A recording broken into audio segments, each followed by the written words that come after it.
Boa tarde, colegas.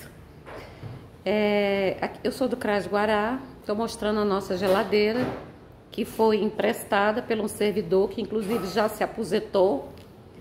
Essa geladeira está com 10 anos que está aqui.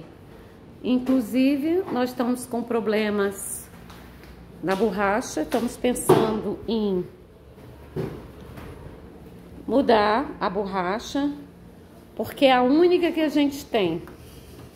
Eu acredito que essa situação realmente vai ter que ser resolvida.